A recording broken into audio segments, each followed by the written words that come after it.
Assalamualaikum warahmatullahi wabarakatuh.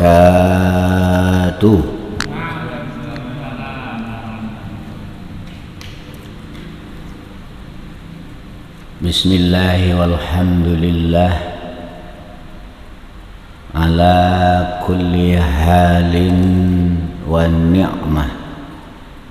Ashhadu an la ilaha illallah wahdahu la syarika lah, al-malikul haqqul mubin, wa ashhadu anna muhammadan abduhu wa rasuluhu shadiqul wa'dil amin.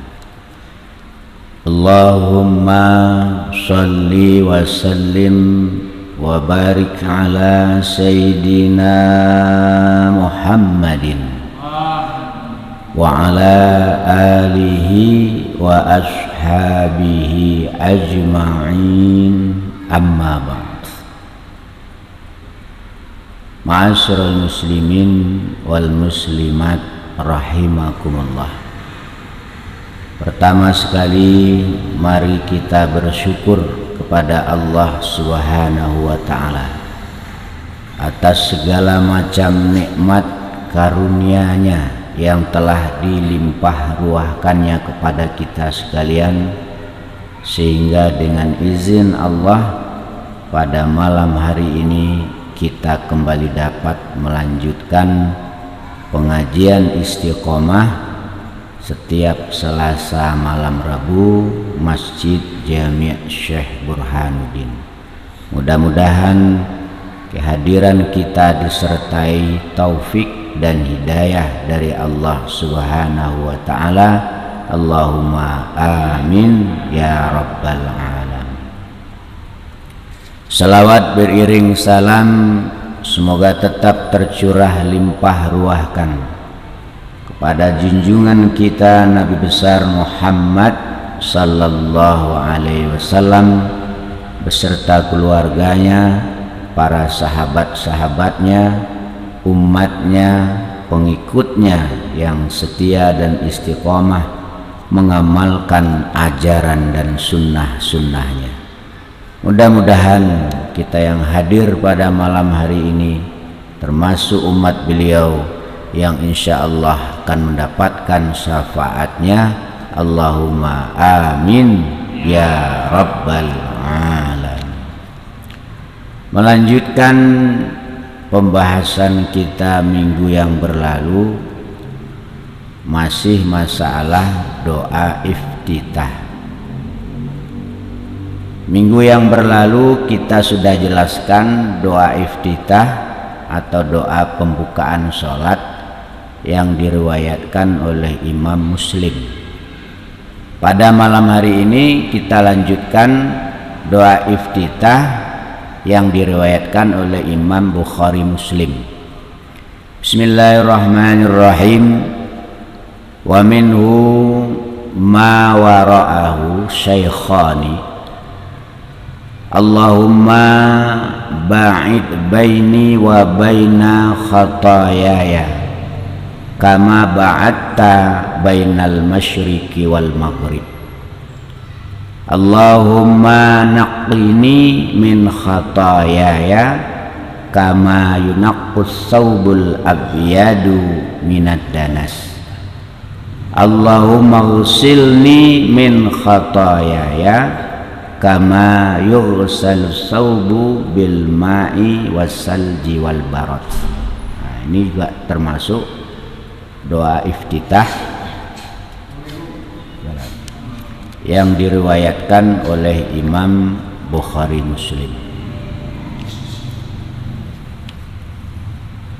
Coba kita lihat maknanya, artinya. Allahumma, wahai Allah, ba'id baini, semoga menjauhkan engkau ni kepadaku, antaraku wa baina khatayaya, dan antara beberapa dosa-dosa. Kama ba'ata, seperti hendak menjauhkan engkau, kama seperti bainal masyriqi wal maghrib, jauhnya antara timur dan barat. Nah, ini doa iftitah juga. Ya Allah, jauhkanlah aku dari segala macam maksiat, sebagaimana engkau jauhkan antara timur dan barat. Lebih-lebih saat-saat sekarang ini doa ini harus diperbanyak ya. Walaupun tidak dijadikan doa iftitah, ini bagus dijadikan doa di dalam doa-doa kita. Ya Allah, jauhkanlah aku dari maksiat sebagaimana engkau menjauhkan timur dan barat. Nah, kenapa? Karena sekarang maksiat itu sangat gampang. Sangat gampang orang berbuat maksiat. Kadang lewat mata saja udah maksiat. Salah lihat, salah dengar, salah omong, salah pegang, salah langkah, dosa. Salah pikir, dosa juga.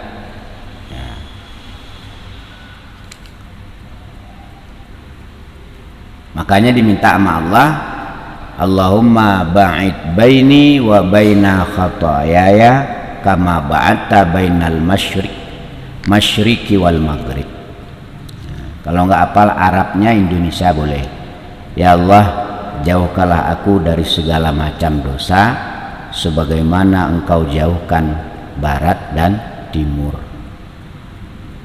Barat dan timur itu tidak akan pernah ketemu kecuali nanti datang hari kiamat.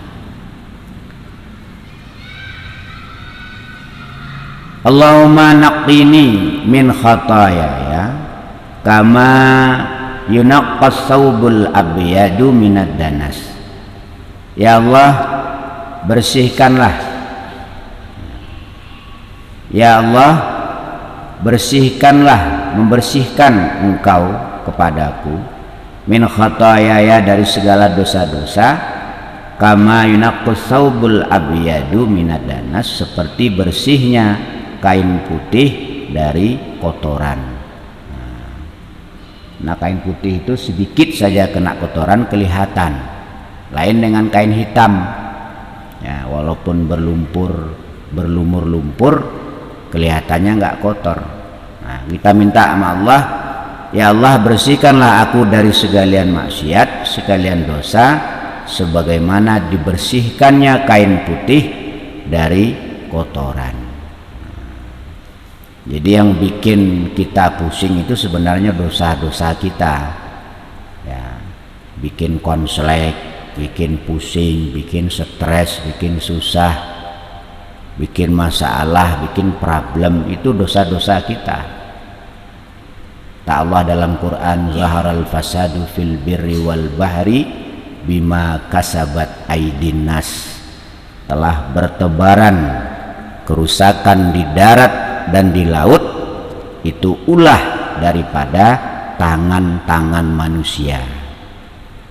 Jadi kalau negara kita saat ini, Republik Indonesia tercinta ini banyak masalah, itu sebenarnya adalah dosa-dosa yang kita lakukan. Baik dosa-dosa yang kita lakukan terang-terangan maupun dosa-dosa yang kita lakukan secara sembunyi-sembunyi. Baik dosa-dosa yang kita lakukan secara sendiri-sendiri maupun dosa-dosa yang kita lakukan secara berjamaah. Ada itu anggota DPR korupsi, semuanya korupsi, hanya beberapa orang nggak korupsi. Itu yang bikin bencana itu. Jadi maksiat mungkarat itu adalah undangan resmi bencana dari Allah Subhanahu wa ta'ala. Kita undang tiap hari. Anehnya, setelah kesulitan datang, bencana datang, kita susah. kita pusing, kita stres, padahal kita yang minta. Makanya kita minta sama Allah, Allahumma naqqini min khataayaya kama yunaqqas saubul abyadu minad dannas. Terusnya doa iftitah yang kedua nih, Allahumma ghsilni min khataayaya kama yughsal saubu bil ma'i wassalji wal barad. Ya Allah, bersihkanlah aku dari dosa-dosaku sebagaimana dibersihkan baju bil ma'i wassalji wal barad, dengan air dan salju. Itu doa iftitah yang diriwayatkan oleh Imam Bukhari dan Imam Muslim. Nah, kalau kita nggak baca doa iftitah ini kita baca dalam doa-doa kita. Kita teruskan. Fa ba'da iftitahin wa takbiratu wa takbiri sholati idin in atabihi ma yusannu ta'awuzun walau fi sholatil janazati syirran walau fi jahriyati wa in jalasa ma imamihi. Fa ba'da iftitahin, maka di dalam sesudah membaca doa iftitah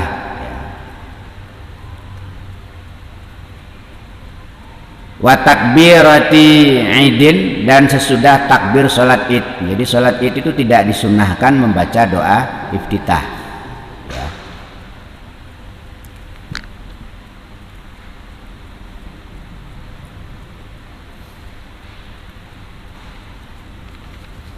In ata, jika mendatangi siapa orang, bima, dengan iftitah dan takbir sholat, yusanu, disunatkan ta'awuzun, apa membaca ta'awuz ya. Ta'awuz itu adalah kalimat perlindungan.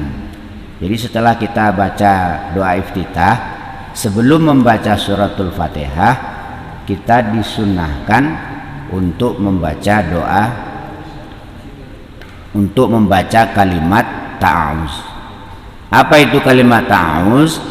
A'udzu billahi minasyaitonir rajim. Ya, jadi misalnya fil ala apa? Wa ana minal muslimin. Ya kan? Terus sebelum Fatihah kita disunnahkan untuk membaca ta'awuz. Ini kalimat perlindungan supaya kita tidak mempan diganggu setan, baik setan dari bangsa manusia atau setan dari bangsa jin. Maka wiridnya adalah membaca kalimat ta'awuz. Nah, yang gampang kesetanan, yang gampang diganggu setan, yang gampang kerasukan setan, wiridkan kalimat ta'awuz ini. A'udzu billahi minasyaitonir rajim. A'udzu billahi minasyaitonir rajim. A'udzu billahi minasyaitonir rajim. Ya. Sekarang banyak orang kesetanan itu. Kalut. Nah, ini diganggu setan, iblis. Wiridnya baca kalimat ta'awuz. A'udzu billahi minasyaitonir rajim. A'udzu billahi minasyaitonir rajim. A'udzu billahi minasyaitonir rajim. Berapa kali? Ya tergantung kebutuhan. Ada yang kebutuhannya sedikit, ada yang sedang, ada yang banyak. Kalau yang sedikit minimal 40 ya. Kalau yang banyak 113, yang sedang 113. Tapi kalau yang super ya itu 6.000 kali. Kalau gangguan setannya sinyalnya cuma sedikit serangannya, nah bacaannya cuma 40 kali. Itu nurnya, sinarnya, auzubillah, itu merah bagaikan cahaya laser. Jadi begitu kita baca, dia mengelilingi tubuh kita, merah. Kalau ada setan ditembak sama dia.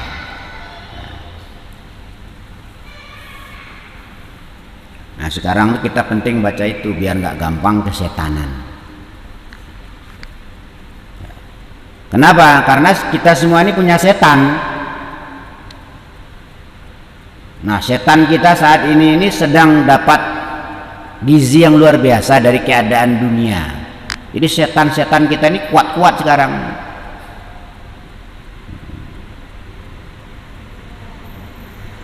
Nah supaya setan tadi itu tidak berdaya, ya, nah, wiridnya baca kalimat ta'awuz. A'udzubillahi minasyaitonirrajim. Nah sebelum kita baca suratul Fatihah, kita disunahkan membaca ta'awuz tapi sir, nggak boleh keras-keras, ya. Sebelum Fatihah nih, A'udzubillahi minasyaitonirrajim. Bismillahirrahmanirrahim. Baru lanjut. Yang keras-keras. Wala fi sholatil janazati, walaupun di dalam sholat jenazah, ya, sholat jenazah dengan sholat biasa ini beda. Sholat jenazah itu tidak pakai ruku, tidak pakai sujud.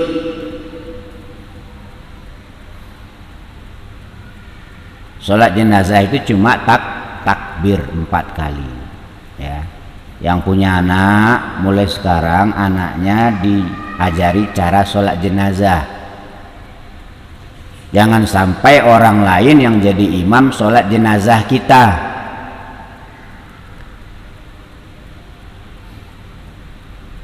Ya, satu keberkahan, satu syafaat yang luar biasa. Kalau seorang bapak mati, itu yang imamin, yang jadi imam sholat jenazahnya anaknya sendiri. Banyak anaknya mulai dibilang sekarang, tong belajar sholat jenazah, tong. Nanti kalau bapak mati kamu yang jadi imamnya. Doanya live, tidak ada gangguan. Kalau anak yang doa untuk bapak langsung sampai. Tapi kalau orang lain tergantung ikhlas nggak dia doanya. Nah, kalau dia doanya karena amplop, ya nggak sampai. Ini yang mati orang kaya nih, doanya agak lama misalnya. Nih orang mati orang miskin nih, doanya dikit doang. Ya doa begitu mah gak sampai. Tapi kalau anaknya yang jadi imam sholat jenazah bapaknya, langsung sampai. Kenapa? Anak tidak mau masuk surga kalau nggak sama bapak ibunya. Kalau anaknya orang soleh, besok di saat mau masuk surga dia nggak mau, bingung malaikat, ini kok aneh orang masuk surga nggak mau. Katanya saya tidak mau masuk surga kalau tidak bersama ibu bapak saya. Berarti anak itu bisa mensyafaati orang tuanya. Makanya kata Nabi, iza matabnu adam inqata'a amaluhu illa min salasin sadaqatin jariyah aw ilmin yantafa'u bih aw waladin shalihin yad'ulah. Nah, jadi kalau besok kita mati terus anak kita yang jadi imam sholat jenazahnya, insya Allah dapat syafaat dari doa anak yang soleh. Nah, kecuali kalau nggak punya anak, sak ketemu nih. Yang repot itu anaknya nonton, ya. Bapaknya disolatin dia lihat dari luar, ya. Dilihat ijazahnya sarjana, dia pangkatnya lumayan, mobilnya bagus, giliran bapaknya disolati malah nonton. Kita teruskan. Jadi ta'awuz itu tetap dibaca walaupun sholat jenazah. Kenapa? Rakaat pertama sholat jenazah itu baca Fatihah. Ekor rakaat pertama, takbir pertama, Allahu Akbar, Fatihah dulu. Nah, Fatihahnya baca ta'awuz. Auzubillahi minasyaitonirrajim. Tapi tidak boleh keras-keras. Walaupun jadi imam, jadi makmum sama. Ya. Dua, Allahu Akbar, baca sholawat. Sholawatnya apa? Terserah, pokok sholawat. Sallallahu alaihi Muhammad juga boleh. Ya, tapi kalau yang lengkap itu seperti sholawat dalam sholat. Ya. Allahumma shalli ala sayyidina Muhammad wa ala ali sayyidina Muhammad kama shallaita ala sayyidina Ibrahim wa ala ali sayyidina Ibrahim sampai fil alamina innaka Hamidum Majid. Terus takbir lagi, Allahu Akbar, doa untuk si mayit. Kalau dia laki-laki, Allahumma ighfir lahu warhamhu wa'afihi wa'fu anhu. Kalau dia perempuan, Allahumma ighfir laha warhamha wa'afihi wa'fu anha. Takbir lagi terakhir, Allahu Akbar, doa untuk diri kita dan untuk si mayit. Allahumma la tahrimna ajrahu wa la taftinna ba'da waghfir lana walahu. Nah, setelah itu baru salam. Nah, itu anaknya diajarin itu. Jadi kalau sewaktu-waktu mati, anaknya yang jadi imam sholatnya. Ya. Anaknya yang mamitin. Ya. Bapak-bapak, para takziah tajin sekalian, bapak saya sudah mendahului kita bersama. Kalau ada salah dan luputnya selama hidup, tolong dimaafkan. Kalau ada masalah utang piutang, segera temui kami ahli warisnya. Ya. Kenapa? Orang kalau punya utang piutang, ya, rohnya akan digantung oleh Allah antara langit dan bumi, bainas sama wal ard. Gak bisa naik. Punya utang nih. Maka wajib waktu dipamitkan itu diumumkan. Jangan main berangkatin aja. Bahaya ya. Bainas sama wal ard. Kalau kata pepatah, ke atas nggak berpucuk, ke bawah nggak berurat, di tengah-tengah dilubangi kumbang. Artinya orang kalau punya utang mati jadi hantu, gentayangan. Ke sijin nggak bisa, ke iliyin nggak bisa. Kenapa? Karena kalau orang soleh tempatnya iliyin, di langit yang ketujuh. Orang yang durhaka tempatnya di sijin, di bumi yang ketujuh, di tengah-tengah perut bumi itu namanya sijin. Nah, nanti orang roh-roh yang jahat dibawa ke sana. Tapi bagi orang yang punya utang nggak bisa, naik nggak bisa, turun nggak bisa.